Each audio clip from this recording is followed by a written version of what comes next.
Hello दोस्तों, मेरा नाम मंशुल शर्मा है। ये मेरा फर्स्ट वीडियो है। हम इस चैनल पर पटवारी से रिलेटेड जीके के सभी टॉपिक्स को कवर करने की कोशिश करेंगे। मैं जो भी पीडीएफ शो करूँगा वो मेरे द्वारा लिखे हुए नोट्स होंगे। आज का हमारा टॉपिक कल्चरल से है, लोक नृत्य। स्टार्ट करते हैं।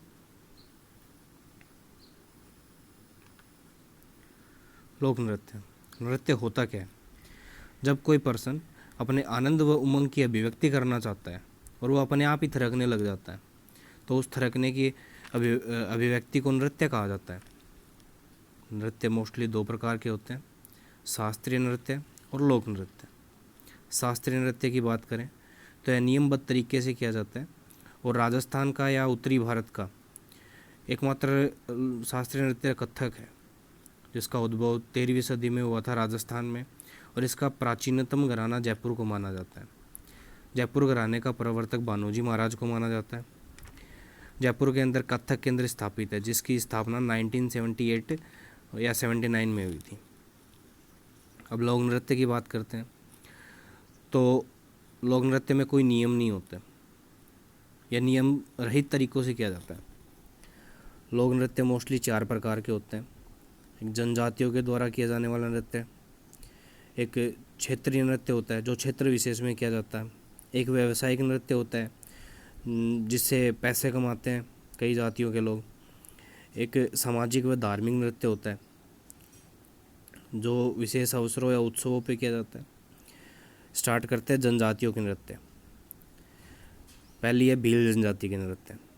भील जनजाति के नृत्य जैसे गैर नृत्य होता है, गवरी नृत्य जिसे राई नृत्य कहा जाता है, गोसाई नृत्य, घूमरा नृत्य, युद्ध नृत्य, द्विचक्री नृत्य, पालीनोच नृत्य, नेजा नृत्य, हाथीवना नृत्य, रमणी नृत्य।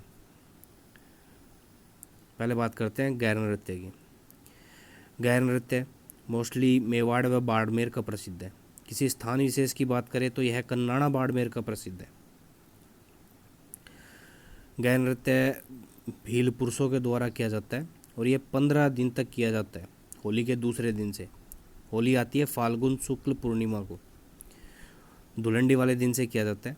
धुलंडी आती है चैत्र कृष्णा एकम को और यह धुलंडी वाले दिन से लेकर 15 दिन तक किया जाता है, मतलब चैत्र कृष्णा अमावस्या तक किया जाता है।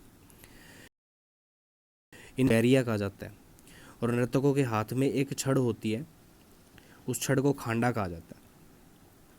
दूसरा है अपना गवरी नृत्य, जिसे राई नृत्य भी कहा जाता है। यह सबसे लोकप्रिय नृत्य है, भील जनजाति का सबसे लोकप्रिय नृत्य है जो 40 दिन तक किया जाता है। यह राखी वाले दिन स्टार्ट होता है, मतलब राखी आती है श्रावण पूर्णिमा को। यह श्रावण पूर्णिमा से लेके आश्विन कृष्णा नवमी तक चलता है। गवरी सबसे प्राचीनतम लोकनाट्य भी है, इसलिए इसको लोकनाट्यों का मेरू नाट्य भी कहा जाता है। और यह लोकनाट्य दिन के समय किया जाता है। इसकी जो विषय वस्तु होती है वो भगवान शिव व भस्मासुर की कथा होती है। भगवान शिव के पात्र को, भगवान शिव की जो भूमिका निभाता है उसे बुढ़िया कहा जाता है, और जो अन्य पात्र होते हैं उनको खेल्या कहा जाता है। इसके अंदर थाली और मांदल जैसे वाद्य यंत्र बजाए जाते हैं। मांदल होता है मिट्टी की डोल की।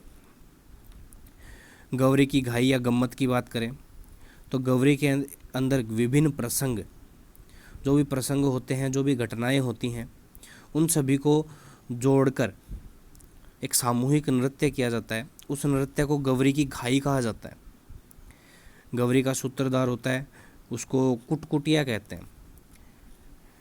इस लोकनाट्य के अंदर एक लोक भाषा में एक पर्सन कविता बोलता है, उस पर्सन को झामट्या कहते हैं, और उस कविता को एक पर्सन दोहराता है, दूसरा पर्सन दोहराता है, उस पर्सन को खटकड़िया कहा जाता है।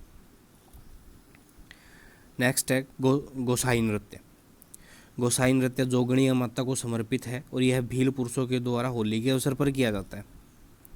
फिर आता है घूमरा नृत्य। घूमरा नृत्य भील महिलाओं के द्वारा घूम घूम कर किया जाता है। इसमें 2 दल होते हैं, एक दल गाता है, दूसरा दल उसकी पुनरावृत्ति करके नाचता है। यह नृत्य है नीले पानी का मेला है, डूंगरपुर में भरता है, कार्तिक पूर्णिमा को भरता है। उस मेले का जो आकर्षण का केंद्र होता है वो घूमरा नृत्य। हम क्षेत्रों की बात करें कि यह कहाँ कहाँ का प्रसिद्ध है, तो डूंगरपुर में आता है आसपुर, सिमलवाड़ा, सागवाड़ा। प्रतापगढ़ में आता है पीपल खूंट और बांसवाड़ा में आता है कुशलगढ़। ये इन क्षेत्रों का घूमरा नृत्य प्रसिद्ध है। एक नीले पानी के मेले का आकर्षण का केंद्र भी घूमरा नृत्य ही है। फिर आता है युद्ध नृत्य। यह नृत्य भील पुरुषों के द्वारा किया जाता है और इसके अंदर हथियारों के माध्यम से युद्ध कलाओं का प्रदर्शन किया जाता है। और जो भील पुरुष होते हैं जो ये नृत्य कर रहे होते हैं वे फायरे फायरे कहकर मादल नामक यंत्र बजाते हैं। मादल समझ गए, मादल मिट्टी की ढोल की। जो फायरे फायरे है वो भीलों का रणघोष होता है। प्रेजेंट के अंदर राजस्थान जो राज्य सरकार है अपनी, उसने इस नृत्य पर प्रतिबंध लगा दिया है, क्योंकि इसके अंदर कई भील पुरुषों की जानें भी चली जाती हैं। द्विचक्री नृत्य, यह नृत्य भील जनजाति के पुरुष और स्त्री दो गोल घेरे बनाकर करते हैं। फिर आता है पालीनोच नृत्य, यह भी स्त्री पुरुष के द्वारा किया जाता है विवाह के अवसर पर। फिर आता है नेजा नृत्य, यह नृत्य भील जाति के स्त्री पुरुष के द्वारा किया जाता है होली के तीसरे दिन, मतलब चैत्र कृष्णा द्वितीया को किया जाता है। और चैत्र कृष्णा द्वितीया को एक मेला भरता है, जमरा बीज का मेला। कहाँ भरता है? पालमपुर, झाडोल, उदयपुर के अंदर। उदयपुर का एक जगह है झाडोल, वहाँ का एक स्थान है पालमपुर, वहाँ पे जमरा बीज का मेला भरता है। वहाँ का नेजा नृत्य प्रसिद्ध है, वहाँ का नेजा नृत्य मुख्य आकर्षण का केंद्र है। नेजा किसको कहते हैं? एक लाल कपड़े के अंदर एक नारियल बंधा होता है, उसे नेजा कहते हैं। इसके अंदर क्या होता है? एक लकड़ी होती है, उसके ऊपर लाल कपड़े के अंदर एक नारियल को बांधकर उस लकड़ी के ऊपर बांध दिया जाता है। और इसके अंदर जो पुरुष होता है वो इसके ऊपर चढ़कर उस नारियल को उतारने की कोशिश करता है, और नीचे से जो होती है महिलाएं वो लकड़ी से उस पुरुष को मारती है। फिर आता है हाथी मना नृत्य। यह जो नृत्य होता है विवाह के अवसर पर होता है, और दूल्हे के साथियों के द्वारा हाथ में तलवार लेकर यह जमीन पर बैठकर किया जाता है। भील जनजाति का एकमात्र ऐसा नृत्य जो जमीन पर बैठकर किया जाता है।